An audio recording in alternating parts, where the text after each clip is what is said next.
Hey, everybody, welcome to another edition of the Ralph Graves Jr.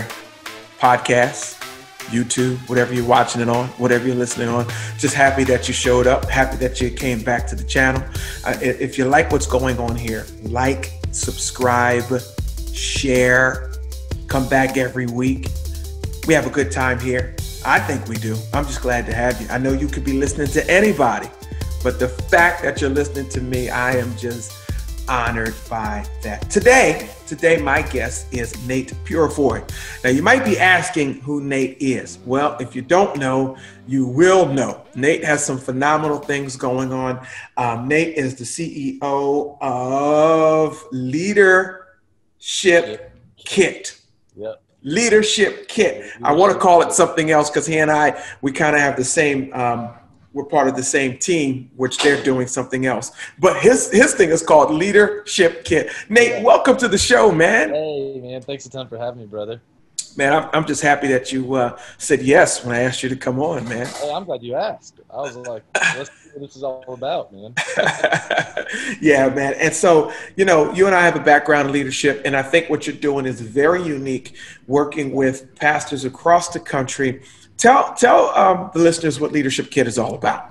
The Leadership Kit is something that my brother and I started as kind of a project. So I was between callings, if you will. Okay. I've been a worship pastor for about 12 years, and then 2 years ago, I felt very clearly moved out of that, and it was kind of a difficult transition to figure out like what I've been doing this for so long in this world. I've seen, I've had pastoral roles as much as being an executive pastor, a student pastor, a worship pastor, sure, other pastors. I've done so much.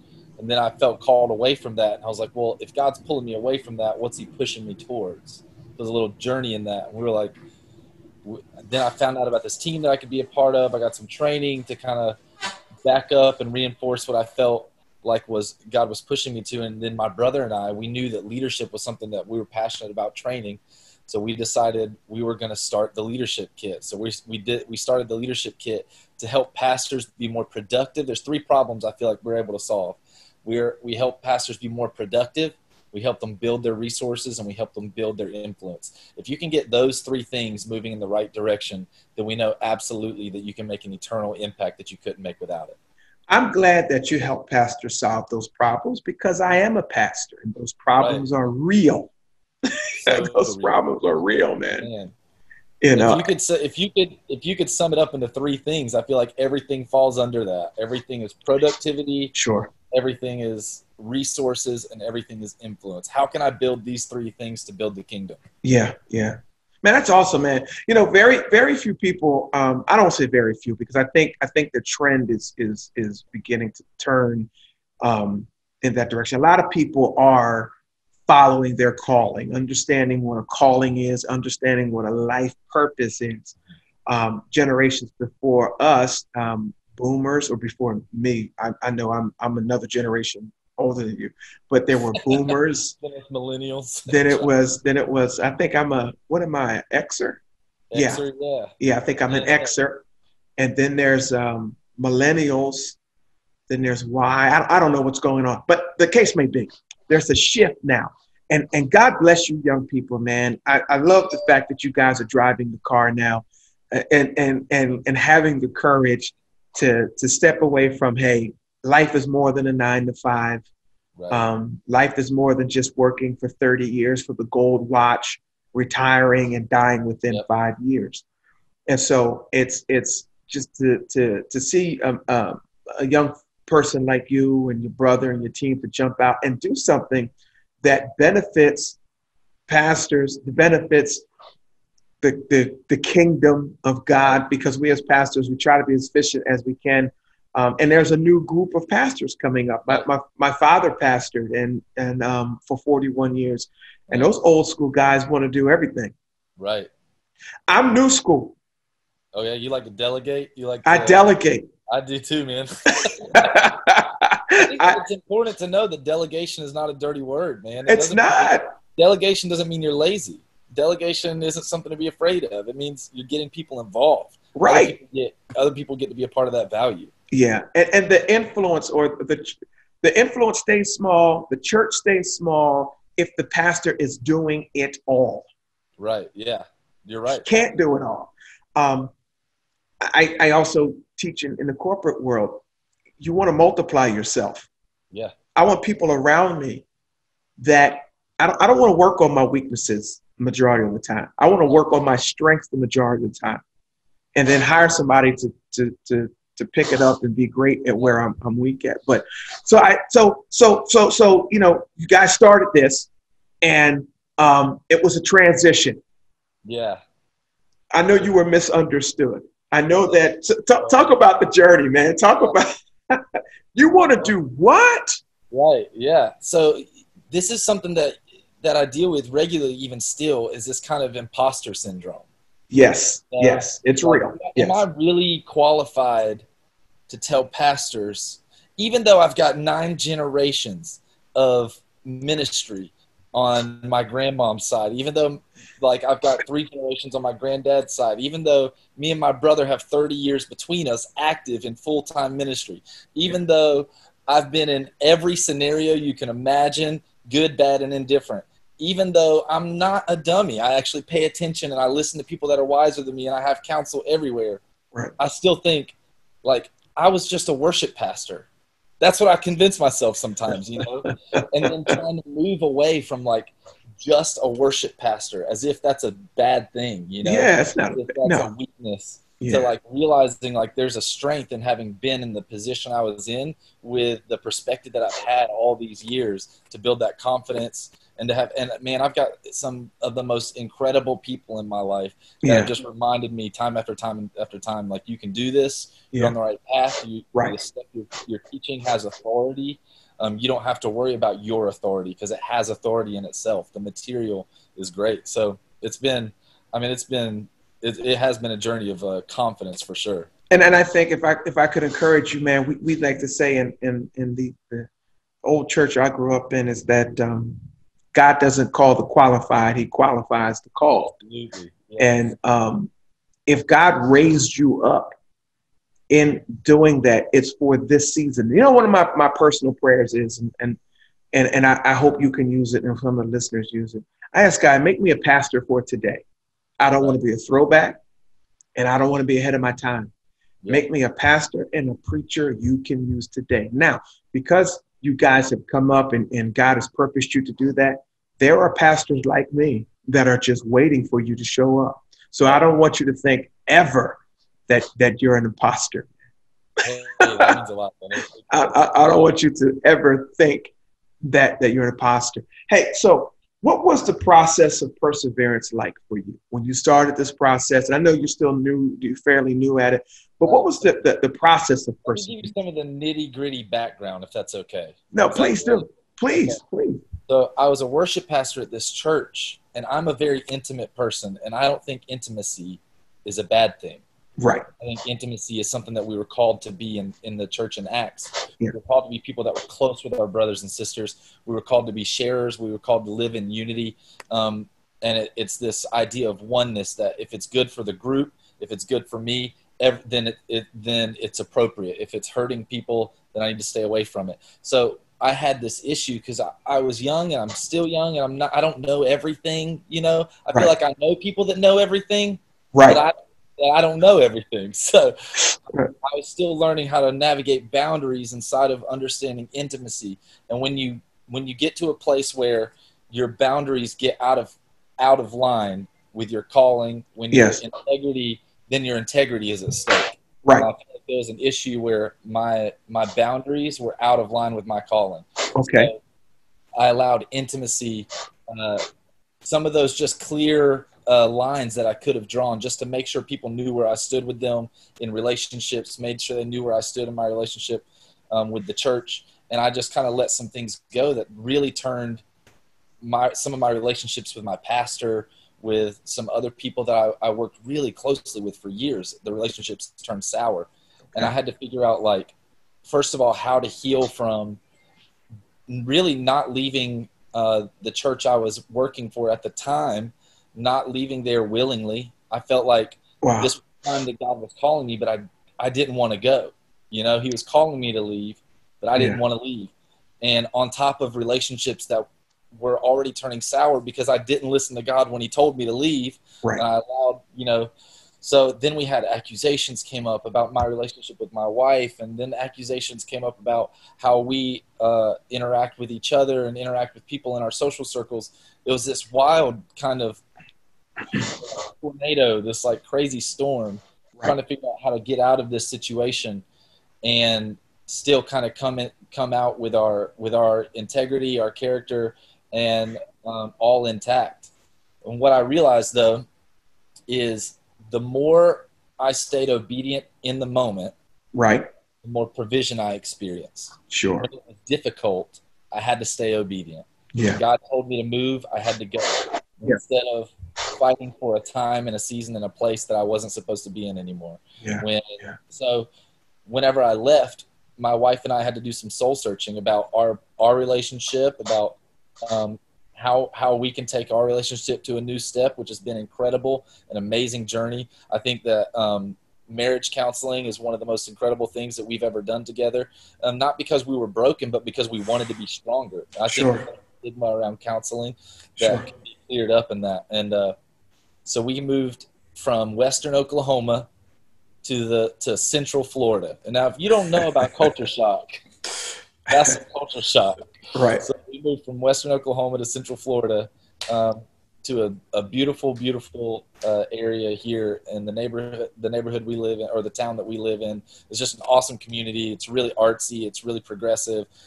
It also is this Central Florida, so there's a lot of retirees here that are super willing to invest in the next generation, and it's kind of been such a supportive place, man. We've loved being here where we've been able to heal and where we've been able to build something new. So we felt this, like I said earlier, I had this imposter syndrome of like, I came from something that felt broken. Yeah. But I'm called to be a healer to so many people. I'm called to be a protector to so many people. I'm called to be an enlightener to so many people. I'm called to bring wisdom and bring knowledge. So it's been, man, just knowing that every step of the way, not only am I building material that's really good, we're developing material that is already changing pastors and changing churches, but I'm letting God work in my heart and changing me at the same time, man. It has been an incredible journey. Yeah. Man, that's an awesome story. Now, before I get into some of the material, because I want to hear about maybe one or two of the courses, one or two of the things you've developed. When you were going through that trying time and that obstacle, and there's a lot of distance between Western Oklahoma and Central Florida. That's probably a whole nother story, how you skipped everywhere in between. But who did you turn to when you faced that obstacle? Who did you have a?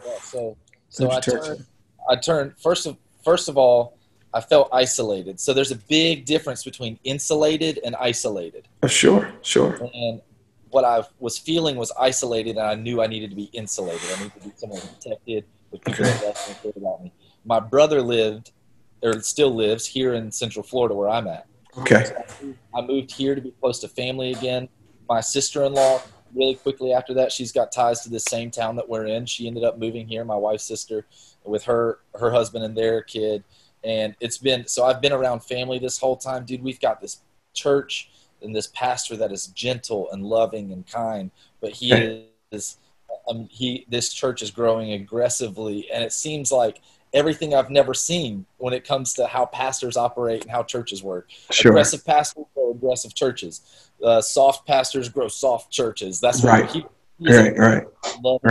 That is growing and it has an aggressively growing church. Yeah.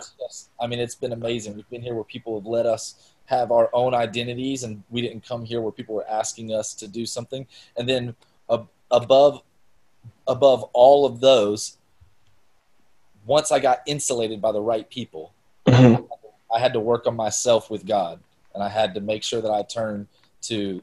I know that it sounds cliche, and I don't know if it's okay that I would use a cliche like this. Go ahead, use it. More than all of these relationships, I really had to lean into my relationship with God, making sure it was right, making sure that I was consistent and I was growing and I was learning and I was moving in the right direction. Sure. Even in the days that it was difficult, I felt like there was no momentum to always lean in and rediscover my identity in Him in that. Amen, man. That's awesome, man. So tell me about leadership kit. Yeah. I got pastors that listen to this program. Take me through one of the courses or introduction or something. Yeah, for sure. So I get real passionate. I'm a kind of chill guy. I get real passionate when I talk about this stuff. You should. It's part of your fiber. You should get passionate about it. It fires me up. So, yeah. So the leadership kit right now, we're in an amazing time to be sharing something like this with you, is we've got a new program that we're rolling out in the next couple of weeks called the 4 Domains. Okay. What I've done a year ago, during a lot of my own personal journey, we were doing a small group at our church. The entire church was going through the same book about discipleship by a man named Dr. Daniel McNaughton. And this book about discipleship, one of the things that Dr. McNaughton brings up is that there's 4 areas of discipleship, 4 environments rather. Okay. There's self, making sure that your relationship with God is good. There's your inner circle, like Jesus had with his disciples, making sure that you have people that are really close knit, that you can share everything to some facet of some combination of these people that you can be in complete intimacy with. Yes. Then there's your small group, people that you meet with regularly, that you're doing life with, that are part of your community. And then there's the crowd, which is the Sunday morning, the body of believers coming together in unison and in unity to worship God together. Okay. And I started thinking about how Jesus led, and we built this program called the 4 Domains that's centered around these same pillars. Okay. The 4 Domains are called self, corner, team, and crowd. It's all about how Jesus led, how he communicated differently depending on which domain he was in, how he had different skills that he had to use to be effective in that domain. Okay. It's all about using every interaction that you get appropriately to best be effective in that domain for you and the other people that are in there with you. Okay. Wow. Man, that's something else, man. Right. I mean, that really helps. That really helps pastors because we move fluently in all those domains. All of them, absolutely. And being a pastor, I think 14, 15 years now, I'm very picky about that inner circle domain. Right. Yeah. Very, very picky about that, man. But that's phenomenal. So, how's the response been? Is it available? I mean, is the program out yet, or how's the response been toward it? We're doing a pilot program right now. We're still running through some test cases with a couple of churches, and they've been going incredible. We've had so what happens is these churches take an assessment. It takes 6 minutes for an individual to take the assessment, but the whole staff takes it, and I accumulate all their scores, and we get averages across the 4 domains to see where kind of these churches fall in their strengths for the domains. And then I get to go do a short teaching. Actually, now there's a video that's coming out that does this follow-up teaching, explaining how to build the domains and how to lean into your strength. And dude, it's been going so well. Every step has really proved the process for us. Wow. So we've got already live right now. It's called the 4 Domains. It's THEFOUR.domains. Okay. It's a website that's already up and live. You can take the assessment now, and there's an email address at the bottom. If you wanted to get your whole staff to take it, you could email me. I'd make sure to have it set up, and I'm prepared to gather all that information and send you the response video. You can take the assessment, get the response video, and the initial information on the 4 domains for free for every pastor in America. This has been 9 months of intensive study to build the 4 domains. Wow. And so all that comes for free. And then after, we can talk about following up with some coaching calls and doing staff trainings and speaking at a conference that people are putting on, or whatever the case is, whatever there are. It's a very personalized plan for that specific church and that pastor's needs. But the starting point is the 4 domain. The 4 domains. The 4 domains. That's the website. Yes. Very good. I like that. I like that. And so I just want to encourage people to get there. Pastors, get there. Get there. Get there. Hey, listen, I wrote a book called Unstoppable, so I always have to ask this question. Right. How would you encourage others to be unstoppable? Now, that's why you're on this program, because you're unstoppable. You went through some trials and some tribulations and some things like that. How would you encourage other folks to be unstoppable in their lives? All right, so I've got a friend who's a really close friend of mine, one of my favorite people on the planet, and I say that I love people, so I probably say that about but he's one of my favorite people on the planet, and he's, in the last couple months, he's been going through a real crisis where his marriage isn't doing well, and it's a lot of issues that he's having internally with anxiety and depression. Okay. And we started going through this book together, not Unstoppable, but a different book. Right, I understand. A book together, and one of the things that we've pulled out of this book that's been so incredible for me, like I said, building my confidence, is that men need to allow God to give them their name. Yeah. Just like God changed people's names in the Bible to things that were more true to their identity than their birth name was. Yeah. So one of the things I've had to realize is, like, I need to give God space to give me my name. Wow. To tell me who I am as a man. And the thing that I've seen is that the enemy has come to kill, steal, and destroy. Sure. If the enemy is allowed to be aggressive in this battle, why can't I? Right. So sure. I'm here to be dangerous. Yeah. I'm here to be somebody that's a force to be reckoned moving forward. I would say to anybody that wants to be unstoppable, take time to ask God to give you your name. Wow. I like that. That you're supposed to carry forward in your mission and your calling. Man, that's amazing. Thank you for sharing that, man. Ask God to give you your name. We ask God for everything else, We ask God for all kinds of material stuff, peace of mind. Right. Man, but I don't think I've ever asked God to give me my name. Man, that's tough. I like that. I like that a lot. I like that a lot, man. Now, do you talk about some of that in leadership, Kit? Only when I go off on rants like this. You can't take it out of me. I mean, it's going to come out at some point. I do some preaching at different churches and stuff, and I love to share my relationship with God and how that's moving forward. So that stuff comes out, and it's in the material. I mean, your relationship with God is a part of the material. Yeah. It is universal, and it's part of the fiber of what we do. So. Yeah. Now, you weren't born and raised in Oklahoma. You were born and raised in North Carolina. Okay. All right. I'm from this tiny little town called Whiteville, North Carolina, in Columbus County, in the southeast corner of the state. We were 45 minutes from Myrtle Beach, South Carolina. And when I talk about it, my North Carolina accent comes out, and I can't help it. So, I have friends in Lumberton. Lumberton, dude. I live 25 miles from Lumberton. Okay. Okay. All right. Yeah. So friends in Lumberton. I did not expect to hear that city. See, there you go. See, I've been around. I've been around, man. But I think what God is doing through you and what God has equipped you to do is phenomenal. All of your ups and downs are part of your story. It makes Nate who he is. Right. And have you received that name from God that you asked him to give you? I've heard it, and now I'm learning to accept it and to embody it and to be confident in it. You care to share it with the world? That was what I was telling you earlier, where I feel like God told me, like, the enemy's here to kill, steal, and destroy. Right.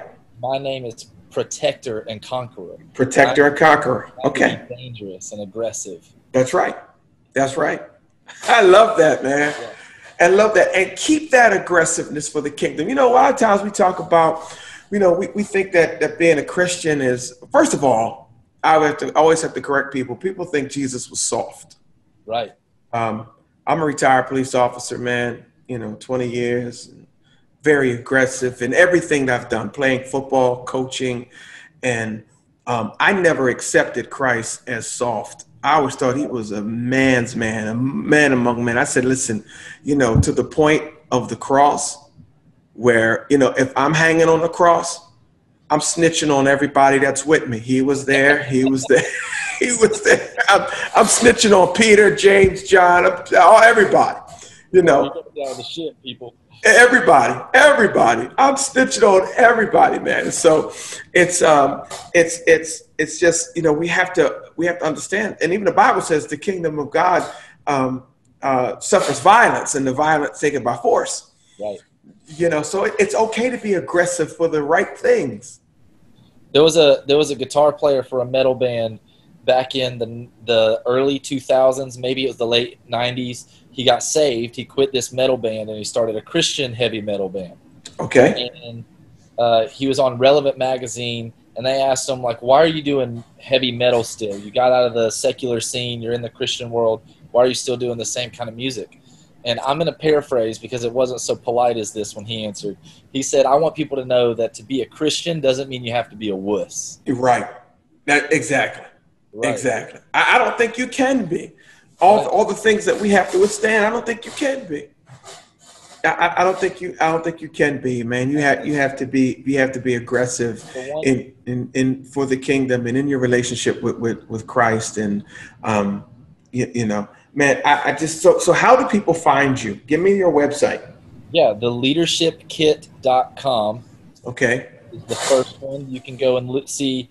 You can find out how to contact us directly. We can provide any leadership needs you need, whether it's training, whether it's coaching calls, and you can also go to the 4 domains. There's contact us through there. These two work in tandem together. So if you see one, you're probably going to get a link to the other and vice versa.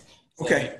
Reach out to us. You can take the assessment for free immediately and go ahead and start a next step by yourself, and then follow up with me because you're going to find that it's material you want to know about. Okay. Okay. And how do I get that? You have a newsletter that goes out. I guess I just registered the email at the website. If you go into the website, it'll pop up if it's your first time visiting and ask you for an email address. Put that in there, man. We'll get your contact and we'll be able to reach out to you. Anything that's new coming out, anything that if we're ever in your area, we'd like to be able to meet with people and actually go have sit down. I travel a little bit with some work. I'd love to be able to meet different pastors when I'm in your area. I email so many pastors cold. It'd be nice to know some people where I'm going. So let me know where you're at. Send me an email, but get on that email list so I know to reach out to you. Nate Purifoy. Ladies and gentlemen, reach out to him. Find out what he's doing. Pray for him. Lift him up. Send your pastor to him. Yes. And your ministry will be blessed.